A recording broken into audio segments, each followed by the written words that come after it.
बिस्मिल्लाहिर्रहमानिर्रहीम। कैसे हैं बेटे आप? ठीक हैं आप लोग? अच्छा, पहले लेक्चर में हमने ये देखा था कि मैट्रिक्स क्या है, उसमें रोज़ और कॉलम्स को हमने डिस्कस किया था और इक्वल मैट्रिक्स को हमने डिस्कस किया था। तो आज उन्हीं डेफिनेशन से रिलेटेड जो है वो एक्सरसाइज है। आज हम देखेंगे एक्सरसाइज 1.1। एक्सरसाइज 1.1 तो इसको हम आज स्टार्ट करेंगे। तो इसका लिंक जो है वो बेसिक डेफिनेशंस के साथ ही है, रोज कॉलम्स मैट्रिक्स और इक्वल मैट्रिक्स के साथ।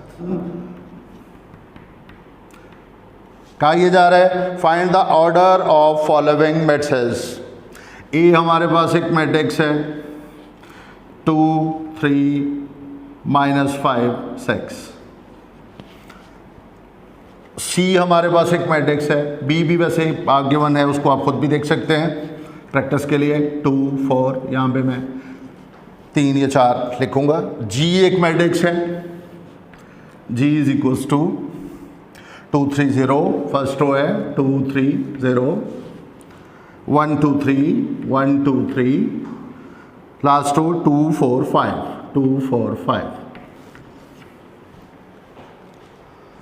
उसके बाद एम एक और मैट्रिक्स फोर्थ वन लिख लेते हैं। M is equals to 2 3 4 1 0 6 1 0 6।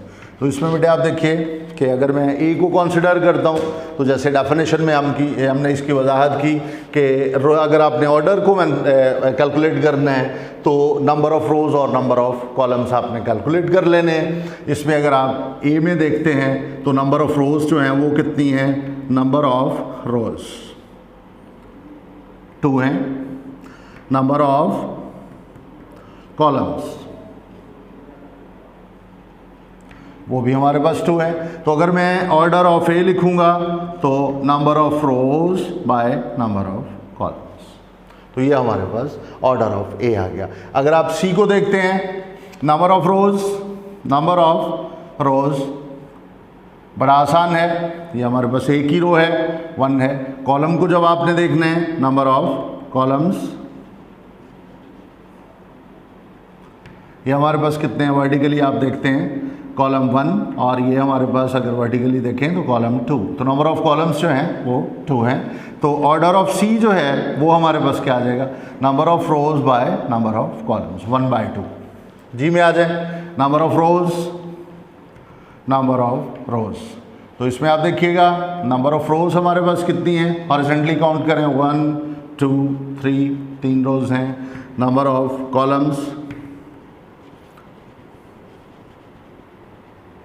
ये हमारे पास वर्टिकली 1 2 3, ये भी 3 हैं। तो ऑर्डर ऑफ जी जो है वो हमारे पास क्या आ जाएगा, number of rows into number of columns. M के लिए आप देख लें, हॉरिजॉन्टली अगर आप देखें row number 1 row number 2, number of rows ये हमारे पास 2 हैं। नंबर ऑफ कॉलम्स वर्टिकली अगर आप कैलकुलेट करें तो ये हमारे पास क्या आएंगे 1 2 3, नंबर ऑफ कॉलम्स क्या आ गए 3 आ गए। तो ऑर्डर ऑफ एम जो है वो हमारे पास क्या आएगा, number of rows into number of columns 2/3 आ गया। क्वेश्चन नंबर 2, इसमें शायद 2 या 3 पार्ट्स जो हैं वो मैंने आपकी प्रैक्टिस के लिए छोड़ दिए, बाकी मैंने आपको सॉल्व कर दिए। क्वेश्चन नंबर 2 है which of the following matrix are equal. Equality of matrix जो है वो आपने यहाँ पे चेक करनी है। तो दो मैट्रिक्स का आपस में इक्वल होने के लिए अभी मैंने आपको डेफिनेशन में बड़ी वजाहत से बताया कि 2 शराइत हैं। नंबर 1 जो है वो क्या है, उनका ऑर्डर सेम होना चाहिए। नंबर 2 जो है वो क्या है, कोरस्पॉन्डिंग एंट्रीज जो हैं वो आपस में सेम होनी चाहिए। तो यहाँ पे भी हमारे पास काफ़ी सारे मैट्रिक्स गिवन हैं। Question number 2, which of the following matrix are equal. Question number 2, which of following matrix are equal. तो इसमें आप देखिए कि मेरे पास एक मैट्रिक्स है, इसमें एक ही एलिमेंट है 3, B B एक मैट्रिक्स है, 3 5 है। C एक मैट्रिक्स है, 5 -2 है। D एक मैट्रिक्स है, 5 3 है। E एक मैट्रिक्स है, 4 0 6 2 है। F एक मैट्रिक्स है, 2 6 है। G एक मैट्रिक्स है, 3 -1 3 + 3। H हमारे पास एक मैट्रिक्स है, 4 0 6 2 है। I एक मैट्रिक्स है, 3 और 5 है। 5 को 3 + 2 लिखा हुआ है। और एक और मैट्रिक्स J है, इज इक्वल्स टू 2 + 2 यानी 4 लिखा हुआ है। 2 + 2 2 - 2 2 + 4 2 + 0। तो ये ओवरऑल क्वेश्चन नंबर 2 में हमारे पास A B C D E F G H I J तक मैट्रिसेस गिवन है। इसमें हमने ये देखना है कि हम कौन से एलिमेंट्स जो हैं मैट्रिसेस जो हैं वो आपस में बराबर हैं।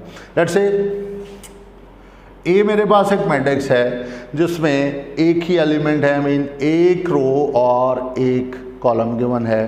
तो यहाँ पे अगर आप बाकी तमाम मैट्रिसेस में देखते हैं तो कोई ऐसा मैट्रिक्स हमें नज़र नहीं आ रहा जो एक रो और एक कॉलम रखता हो, लिहाजा ए मैट्रिक्स जो है वो किसी के बराबर भी नहीं है। अगर हम बी को देखते हैं तो बी मैट्रिक्स आप देखते हैं, इसमें एक रो है और 2 कॉलम्स हैं।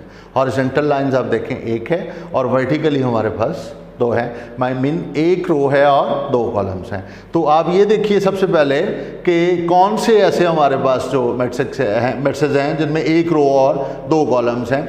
हमारे पास बी है और डी है और आई है जिसमें एक रो और 2 कॉलम है। सी भी हमारे पास है। अब हमारे पास ये 3 या 4 मैट्रिसेस मिल गए हमें जिनमें एक रो और 2 कॉलम्स हैं। लेकिन अब आपने दूसरी शर्त के लिए कि कोरस्पॉन्डिंग एंट्रीज आपने देखनी है कि किन भी आपस में बराबर हैं। बी के लिए फर्स्ट एलिमेंट हमारे पास पहली रो का फर्स्ट एलिमेंट 3 है। तो यहाँ पे मैट्रिक्स आप देखते हैं अगर तो वो आई मैट्रिक्स है जिसका फर्स्ट एलिमेंट 3 है। सेकंड एलिमेंट इसका कौन सा है, फर्स्ट रो का 5 है।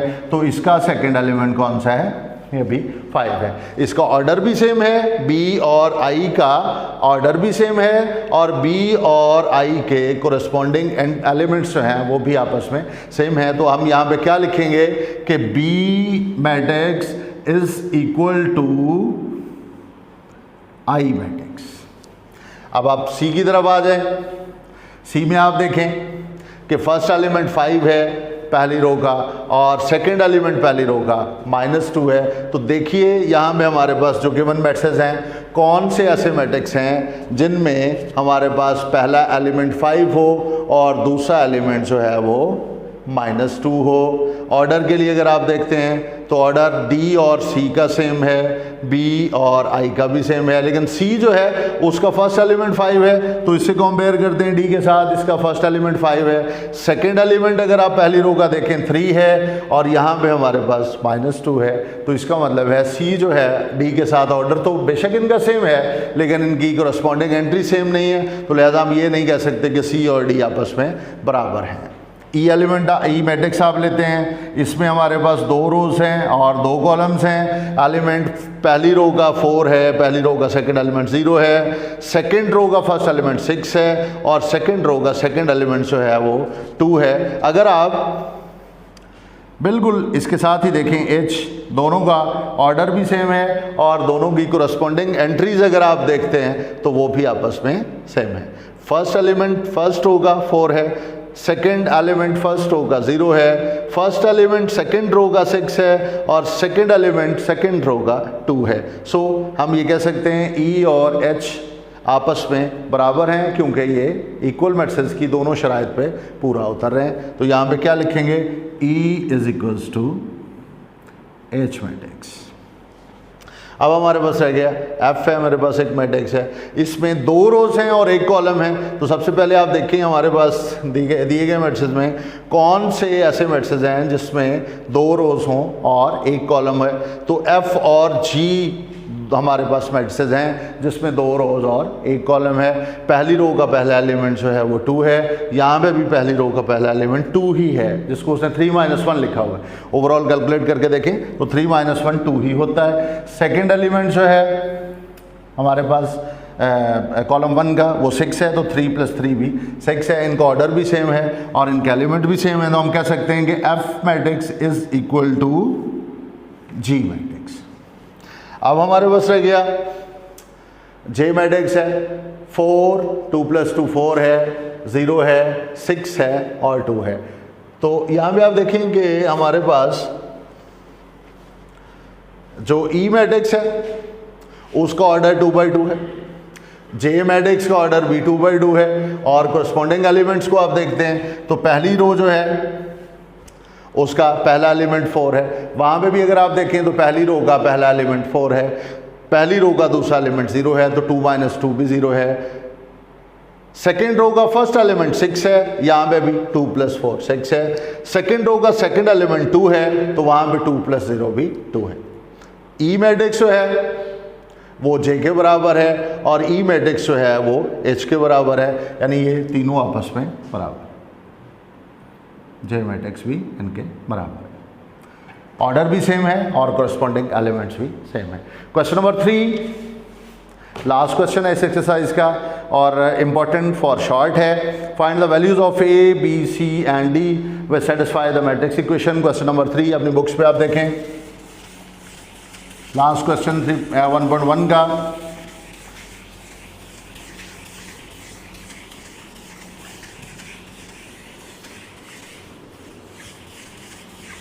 Find values of A, B, C and D. Question number 3. Find values of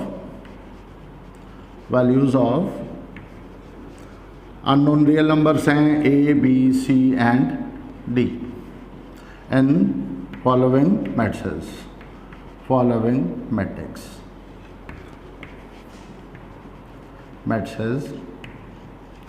condition जो है आपको गिवन है, हमारे पास 2 मैट्रिक्स हैं। फर्स्ट मैट्रिक्स है हमारे पास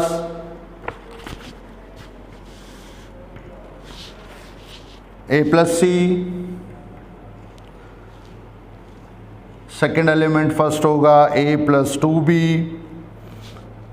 सेकेंड रो में आ जाएं C - 1, second row second element 4D - X is equal to 0 - 7 3 और 2D। बहुत आसान है। उसने आपको 2 मैट्रिक्स दिए, इनके अगर आप दरमियान इलामत देखें तो वो कौन सी है? इक्वल। क्या है? Both matrix are equal. अगर ये दोनों बराबर हैं तो बाय डेफिनेशन ये है कि इनका ऑर्डर सेम होना चाहिए, वो तो सेम है। 2 रोज इसकी हैं, 2 कॉलम्स हैं, 2 रोज इसकी हैं, 2 कॉलम्स हैं। सेकंड जो कंडीशन है वो ये होती है कोरस्पॉन्डिंग एंट्रीज आर इक्वल। तो अगर ये मैट्रिक्स उसने ये हमें बताया कि बाहमी तौर पे बराबर हैं, तो फर्स्ट एलिमेंट फर्स्ट के बराबर होना चाहिए, सेकंड एलिमेंट पहली रो का सेकंड के बराबर, सेकंड रो का first element is equals to second row first element, second row second element should be equal to second row second element.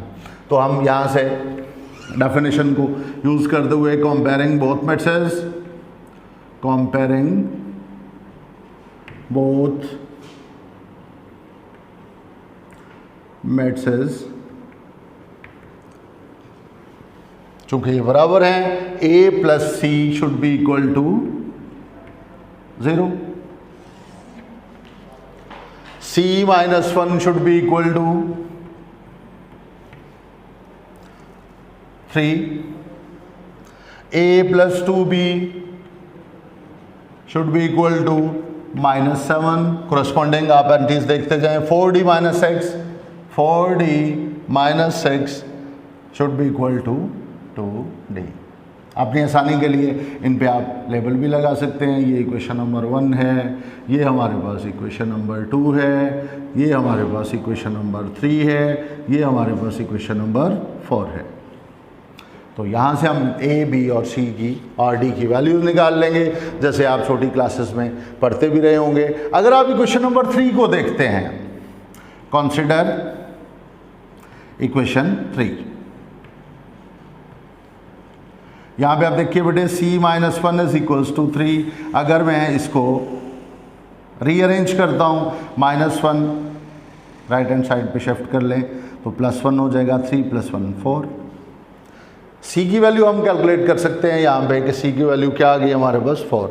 तो c की वैल्यू अगर 4 है तो उसी c की वैल्यू को उठा करके अगर आप इक्वेशन नंबर 1 में पुट करते हैं, पुट इन 1 इक्वेशन नंबर 1, तो a + c is equals to 0 है। a + c की वैल्यू चूँकि 4 आई है is equals to 0, a is equals to 4 को राइट हैंड साइड पे शिफ्ट करें तो ये -4 आ जाएगा। हमारे पास c और a की वैल्यूज़ हम कैलकुलेट कर चुके हैं। अब क्या रह गया हमारे पास, b कैलकुलेट करना बाकी है और d। उसके लिए हम इक्वेशन नंबर 2 और 4 को देखते हैं। इक्वेशन नंबर 2 को अगर आप देखते हैं, कंसिडर करते हैं, तो इक्वेशन नंबर 2 मेरे पास है a + 2b is equals to -7। a + 2b is equals to -7। तो इसको बेटे आप देखिए, a की वैल्यू हमारे पास क्या है, -4। यहाँ पे पुट कर दें, a + 2b is equals to -7। a की वैल्यू चूँकि आप पहले वहाँ पे कैलकुलेट कर चुके हैं कि -4 है। ये -4 को अगर आप राइट हैंड साइड पे शिफ्ट करते हैं, -7 + 4 2b इज इक्वल्स टू -7 + 4 -3 होगा। ये 2 उधर जा करके डिवाइड करेगा, -3/2। तो b की वैल्यू मेरे पास क्या आ गई, -3/2। सिमिलरली अगर आप इक्वेशन नंबर 4 को देखते हैं, इक्वेशन 4 उसको रीअरेंज करें आप, तो ये हमारे पास है 4d - x is equals to 2d। 4d - 2d is equals to 6। क्या किया मैंने, रीअरेंज किया। 2d को अगर मैं लेफ्ट पे शिफ्ट करता हूँ तो -2d हो जाएगा। यहाँ पे -6 है, इसको राइट पे शिफ्ट किया तो ये +6 हो जाएगा। 4d - 2d, 2d is equals to 6, 2 जा करके डिवाइड करेगा, d is equals to 6/2, d is equals to 3। तो आपने देखा कि यहाँ पे a, b, c और d की वैल्यूज़ हमने कैलकुलेट कर ली। यही वो आपसे डिमांड कर रहा था। 2 मैट्रिसेस गिवन थे और वो बाहम इक्वल थे। तो किया हमने सिर्फ ये कि इक्वलिटी ऑफ मैट्रिसेस की डेफिनेशन को यूटिलाइज़ किया, जिसमें ऑर्डर सेम और कोरस्पॉन्डिंग एंट्रीज आर सेम। हमने कोरस्पॉन्डिंग एंट्रीज़ को आपस में बराबर रखा और उनको प्रोसेस कर लिया। Thank you very much. Next topic के साथ इंशाल्लाह फिर देखेंगे इसको। अल्लाह हाफ़िज़।